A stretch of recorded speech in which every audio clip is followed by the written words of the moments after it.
Hello, beautiful soul. So this video is me sort of like basically telling you my story, my journey around why I know that the team, the buyer's agent that I have partnered with, why I'm so confident in saying this statement that they are the best. So let me tell you a bit of a story about where this came from and how I know this to be true. But it's a long, long journey with some stories. So let's just go back a bit of a step. So I'm not going to be sharing my screen in this video. It's purely just like a little bit of a podcast to tell you a bit about my story until some other podcasts I've just recorded on other shows are about to come out. So where my journey started was I spent 6 months on average looking at data and how to analyze data for searching the right properties. So it took me 6 months to find the right location for me to start to invest in. And this is for property number 2 and 3. And those two properties were very successful and I had great results from them. And I'm very proud of that. But what I realized during my time was that it was extremely time consuming and not something that I could continue to do was manually go out and source properties or find the locations on my own. And so what I realized quite quickly was that I needed to outsource this to a buyer's agent in order for my property portfolio to basically work quicker than what I could move it, because there is an opportunity cost. The longer that you don't buy the next property, you may or may not have ever heard this, but I've used this one liner a few times, is that for every property you don't buy, you're losing $2,800 per month. So every month that you delay in buying the next property, you're losing that money. That's based off just capital growth only by doing the average of grabbing the average purchase price of $500,000 at the average increase capital rate of 7%. National increase is 7%. So 7% of 500,000 equals 2,800 per month or $93 per day. So I was like, shit, I'm blocking myself from moving forward, right? So then I was like, all right, I now need to find a buyer's agent to do this myself. So then what happened was I went on the hunt and I went straight to my mentor, who was someone who I'd never met, but it was someone who I had actually aspired to be because he was so successful. Now, what I learned was his business model for a buyer's agent service. So there's two things to getting it right with using a buyer's agent. First of all, there's the experience, the customer service experience, and then there's the results of the financial results, right? Getting the actual money. Now, this guy was getting really great properties, but guess what? His service was horrible because even though he was really great investor, really good to learn from, his buyer's agent service was not a great service at all, to the point where I could barely get a hold of his team. And so I ended up just asking for my money back, basically. Didn't even go through purchasing the property with him because it was so bad.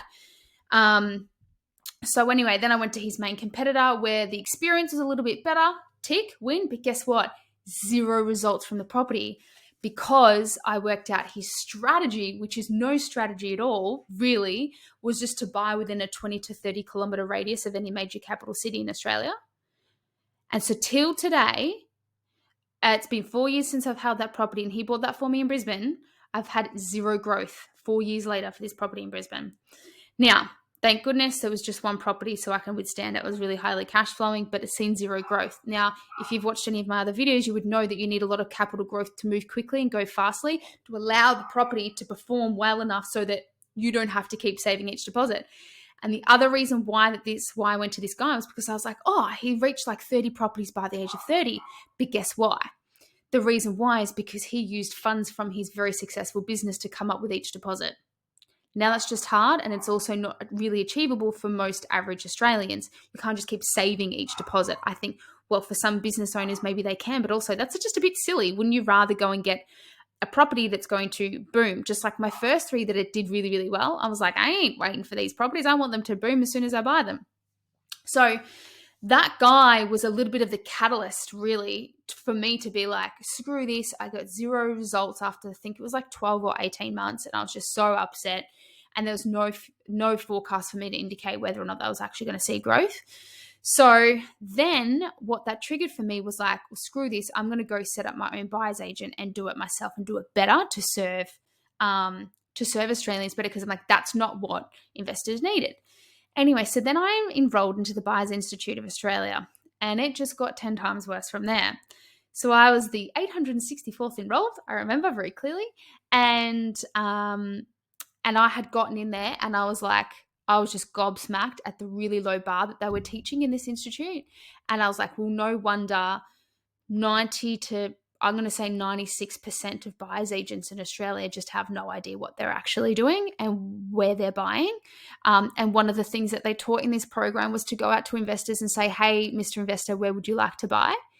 And instantly I was like, hang on a second. No, you don't ask the client. That's why the client should be coming to you, because you should have the data to tell them where they should be buying based on their goals and their lifestyle desires and all this sort of stuff. And then whilst I was going through that licensing, I was just like, the whole industry is just full of these spruikers. So, the guy rocking up in their suit and their Lambo trying to sell you off the plan housing. And I was like, fuck, I don't want to be known as part of that industry. Like, it's just not something I want to be identified as, because real estate agents already have a little bit of that stamina about them anyway. And I was like, I just don't want that for myself. So I did that course, whatever, and I actually sulked for about 3 months because I was like, what am I going to do? I don't want to become a buyer's agent now because I don't want to be identified with that. Oh, also because I realized that like there was so much for setting up the right business model. I was like, this is going to take ages. I'm going to need a team of like 50 employees and a massive big business. And I was like, I just didn't want to also say, I'm a bit lazy, to be honest. That's why I'm into passive investments. And I just didn't want to have to go through setting up a really big business like that. So anyway, I had a bit of a sulk for 3 months thinking, what the hell am I going to do with my life? But there was still a problem in the market. So then what happened was I was like, I was still trying to actively personally buy properties. I'm like, I still got to go find a good buyer's agent because I need someone to do this for me. I'm just too time poor. So I was like, I just needed to find someone for like forever, right? Anyway, so then I went deep and I went hard and I was hustling for like 6 months trying to find really good buyer's agents that sort of ticked all my boxes. And then I stumbled across one. And guess what, Magic? They bought my last 2 properties for me. And guess what? Of course, they've seen both of them have seen exponential amount of growth in double digits within less than 12 months. Actually, one of them had seen double-digit growth within 3 months of settlement. So I was absolutely very, very happy and blown away. And their service was just next to none. It was 100% end-to-end service, where the only thing that I had to do was upload my documents to my mortgage broker and sign my mortgage documents when they got delivered for settlement. That's it. And so I was like, right, you do the maximum amount there physically is as a service-based model. And it was, the way that they have the whole communication and dedication. You get assigned your own team. And I was like, this is just absolutely 5-star, 10 out of 10. So then guess what? I then had a light bulb moment. I was like, why try and reinvent the wheel? I'll just go and partner with these guys. So I'll still play a part in helping investors and encouraging investors to go through and get them to understand all of the processes and the things that they need to do to set up to be successful. And then so I approached the CEO and I was like, hey, look, I actually am a client of yours. I love what you do. And by that point, I'd already been on his podcast show as well. And I was like, what about if I just send people through to you and I'll just partner with you rather than me trying to go up against you because you've got an amazing service business, and I'll just funnel people through to you. And he's like, fucking done. So that's a little bit of the story. And now I have I'm nearly an employee with them. Not really, but I have regular meetings with them. We both feed through improvements and in terms of customer improvements as well. I'm involved and get loaded up into each channel of each client as well. So the clients that I refer, and good news is that all my clients that I refer to them get quite a heavy discount. And at the time of recording this is also a portfolio planner tool, which they have included as well in the package. So no one else gets that. They usually have to pay extra. So clients get it cheaper. I get to be a part of your entire journey. They include me in the system where everyone's communicated, so it feels like one big team for you. So anyway, that's a little bit about the story. And if you ever want to know more around their data, I've got a whole video on data as well, and how they actually identify data and how big their data team is in their AI and all that sort of jazz as well. So if you haven't watched that, I highly recommend watching that as well. All right. Thank you very much for listening to me. I hope this was a fun, little type of podcast type of video.